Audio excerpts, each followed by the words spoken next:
Political Mumbai में आपका स्वागत है। जय हिंद। आज जुमा का दिन था। जुमा की नमाज़ पढ़ के इबादत करके सभी के लिए दुआ मांगी गई। दुआ के अंदर तो आपको पता है कि हमारी मस्जिद से लेके दरगाह से लेके घर तक हर परिवार का सदस्य दुआ मांगता है सभी समाज के लोगों के लिए। कई लोगों को गलतफहमी है, मैं आज आपको क्लियर करना चाहता हूं कि जब भी नमाज होती है, नमाज के बाद दुआ मांगी जाती है, जिसमें कहा जाता है कि आलम के लोग, पूरे दुनिया के लोग, चाहे वो हिंदू हो, मुसलमान हो, सिख हो, ईसाई हो, दलित हो, बुद्धिस्ट हो, मराठा हो, गुजराता हो, तमिल हो, उड़ी हो, जो भी हो, हर समाज के लिए दुआ मांगी जाती है मस्जिदों में, घरों के अंदर। मैं आपको क्लियर बताना चाहता हूँ, कोई नफरत फैलाने वाले अगर ये बात कहते हैं तो कभी बैठ कर देखना, मस्जिद में जाकर देखना, तुम्हारे लिए वेलकम है और तुम देख लेना दुआ क्या मांगते।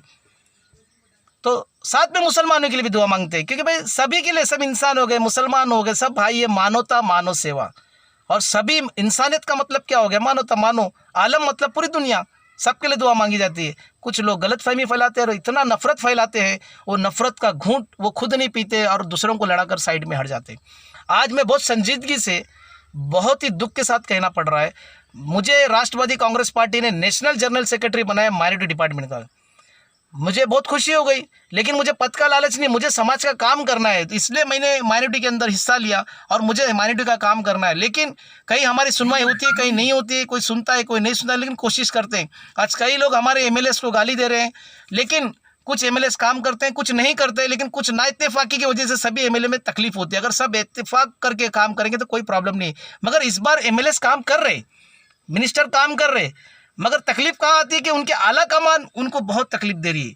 तो ये इसके लिए एक ऐसी ताकत बनाना होगा जो सच्चाई सामने लाना होगा। आज दोस्तों मैं कहना चाहता हूँ, हर त्यौहार पुलिस मोहल्ला कमेटी में मीटिंग होती है, कहा जाता है त्यौहार में कोई तकलीफ नहीं होना चाहिए, बात भी सही है और पूरा मुसलमान सहयोग करते हर राज्य के अंदर। महाराष्ट्र के अंदर भी पूरे मुसलमान मोहल्ला कमेटी से जुड़े और जब भी पुलिस जो आदेश करती है वो पूरा मानती है, सरकार जो आदेश देती है पूरा मानती, पूरा काम करती है।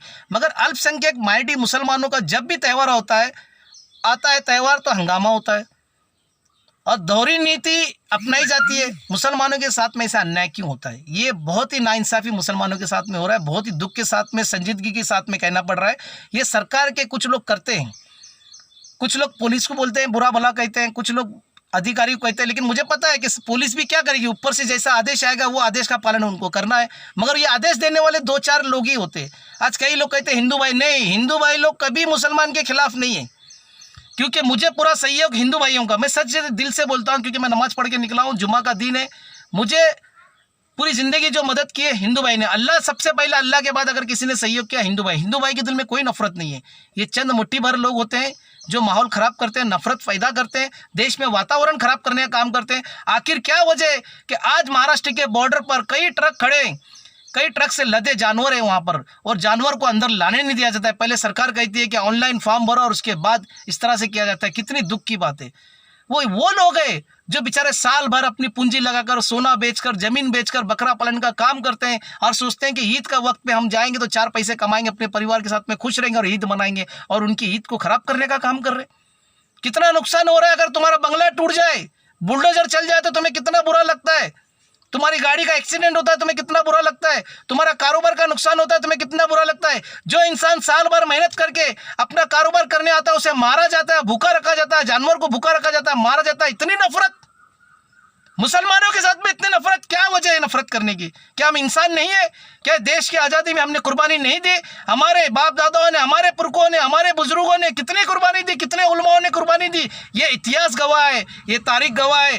कई उलमा, 5 लाख उलमा शहीद हो गए अंग्रेजों से लड़ाई लड़ते लड़ते देश को आज़ाद करने के बाद। फिर भी मुसलमानों ने कभी वो बताने की जरूरत नहीं समझी। ये तो खुद हिंदू भाई, जो बड़े बड़े लोग हैं, जो बड़े बड़े नेता जानते हैं, मगर चंद लोग जिन्होंने देश में कोई कुर्बानी नहीं दी, देश की आज़ादी में कोई हिस्सा नहीं लिया, आज वो नफरत फैला रहे। हर बात पे नफरत, हर चीज़ में नफरत, सोशल मीडिया से लेकर जो है मुंह में बक रहे। कब तक चलेगा ऐसा नाइंसाफ़ी क्यों कर रहे? और अब आ भी करते हैं तो हो जाते हैं बदनाम, वो कत्ल भी करते हैं तो चर्चा तक नहीं होती। वाह, ये कौन सा इंसाफ है? ये नाइंसाफी, ये जुल्म बंद करिए। इंसान का खून, एक इंसान का खून बहाना है पूरे इंसानियत का खून बहाने जैसा है। आज मुसलमान हर चीज़ में खड़ा है। मुसलमान से सवाल किया गया जब देश आज़ाद हो गया, तुम पाकिस्तान में रहना चाहते हो कि भारत में रहना चाहते हो? तुम पाकिस्तान जाना चाहते हो कि हिंदुस्तान में जाना चाहते हो? जो मुसलमान पाकिस्तान जाना चाहते थे चले गए, जो हिंदुस्तान से प्यार करते थे रह गए, और वो प्यार करते रहेंगे मरते दम तक। मगर उनके साथ में इतना जुल्म ढाया जा रहा है, इतना तो अंग्रेजों ने भी नहीं किया था। और इतनी सियासत हर चीज़ में, सरकारी नौकरी में मुसलमान को नहीं लिया जा रहा है। 2%। जहाँ रिजर्वेशन की बात आती है हर समाज के लिए, तो मुसलमान जब आवाज़ उठाए तो उनको बुरा लगता है। ऐसा क्यों सरकार में बैठे हुए कुछ लोग इस तरह से करते हैं, इतनी नफरत से मुसलमानों को देखते हैं? क्या वजह? हर समाज में अच्छे लोग होते हैं, हर समाज में बुरे लोग होते हैं, मगर इतनी बुराई तो देखा नहीं जाता है। और जो भी समाज का जब भी त्यौहार आता है, जब भी पुलिस का जो गाइडलाइंस होती है, सरकार की जो गाइडलाइंस होती है, मुसलमान भाई उसमें बराबर हिस्सा लेकर पूरा सहयोग करते हैं। मगर जब मुसलमान के त्यौहार आते हैं उस वक्त क्यों नहीं सहयोग करते? ये कहाँ से नफरत पैदा होती है? आपने कहा गो हत्या बंद की जाए, पूरे मुसलमानों इज्जत के साथ मान सम्मान के साथ में गो हत्या बंद कर दी। एक तुम्हें तो उतना गर्व होना चाहिए कि मुसलमानों ने हमारे मजहब का इतना एहतराम की, इज्जत की, मगर उसके बाद भी मॉब लिंचिंग करके मारा जा रहा है, बहाना किया जा रहा है। भैंस का गोश्त खा रहे तो उसको मारा जा रहा है, बकरे का गोश्त खा रहा है तो उसको मारा जा रहा है। बताया जाता है गाय का गोश्त है, जब फॉरेन करेंसी में जाए उसको जब चेकअप करे तो पता चलता है ये तो गाय का गोश्त है ही नहीं। तो या तो जानबूझ के खेल खेला जा रहा है या तो जुल्म किया जा रहा है। और आज कल हमारी ईद है, और ईद में मुंबई के अंदर जैसे शहर महानगर पूरे देश की फाइनेंशियल सिटी है, इसमें अच्छे अच्छे लोग इतना पैसा लगाए, आज परेशान है, दुख है। ईद भी इनको सुकून से मनाई नहीं जा रही। कोरोना वायरस की महामारी से गाइडलाइंस पे वो लोग सोशल डिस्टेंसिंग रखकर, सरकार की गाइडलाइंस करके, अपने से जो मदद वो करके हर सहयोग कर रहे, उसके बाद भी नाइंसाफ़ी हो रही।